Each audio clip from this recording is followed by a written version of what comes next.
ಪವಿತ್ರ ಸೇರಿದಂತೆ ಡಿ ಗ್ಯಾಂಗ್ಗೆ ಇಂದು ನಾನ್ ವೆಜ್ ಊಟವನ್ನು ನೀಡಲಾಗಿದೆ. ಪರಪ್ಪನ ಅಗ್ರಹಾರ ಜೈಲು ಮೆನುವಿನಂತೆ ನಾನ್ ವೆಜ್ ನೀಡಲಾಗಿದೆ.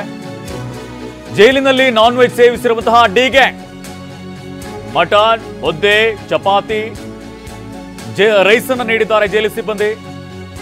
ರಾತ್ರಿ 8 ಗಂಟೆ ಸುಮಾರಿಗೆ ಜೈಲು ಸಿಬ್ಬಂದಿ ಊಟವನ್ನು ನೀಡಿದ್ದಾರೆ. ಇನ್ನು ಪವಿತ್ರ ಗೌಡ ಊಟ ಮಾಡಿ ಡಿ ಬ್ಯಾರಕ್ನಲ್ಲಿ ಮೌನಕ್ಕೆ ಜಾರಿದ್ದಾರೆ. ಇನ್ನು ಎಂತ ಪರಿಸ್ಥಿತಿ ಬಂತು ಅಂತ ಅವರು ಕಣ್ಣೀರನ್ನು ಹಾಕಿದ್ದಾರೆ. ಇನ್ನು ಇವತ್ತು ಪೋಷಕರ ಭೇಟಿ ವೇಳೆಯೂ ಕೂಡ ಪವಿತ್ರ ಗೌಡ ಕಣ್ಣೀರನ್ನು ಹಾಕಿದ್ದಾರೆ. ಸರಿಯಾಗಿ ಊಟ ಮಾಡದೆ, ನಿದ್ರೆ ಮಾಡದೆ ಚಡಪಡಿಸ್ತಾ ಇದ್ದಾರೆ ಪವಿತ್ರ ಗೌಡ.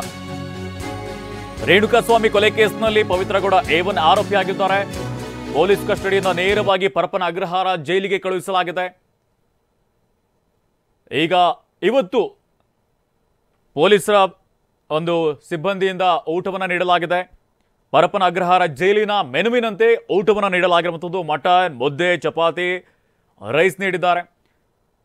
ಈಗಾಗಲೇ 13 ಜನ ಕೊಲೆ ಆರೋಪಿಗಳೇನಿದ್ದಾರೆ ಪರಪ್ಪನ ಅಗ್ರಹಾರ ಜೈಲಿನಲ್ಲಿದ್ದಾರೆ. ಇನ್ನು 6 ಜನ ಪೊಲೀಸ್ ಕಸ್ಟಡಿಯಲ್ಲಿದ್ದಾರೆ. ದರ್ಶನ್ ಸೇರಿದಂತೆ ನಾಳೆ ಮತ್ತೆ ನ್ಯಾಯಾಧೀಶರ ಮುಂದೆ ಹಾಜರುಪಡಿಸಲಾಗುತ್ತೆ.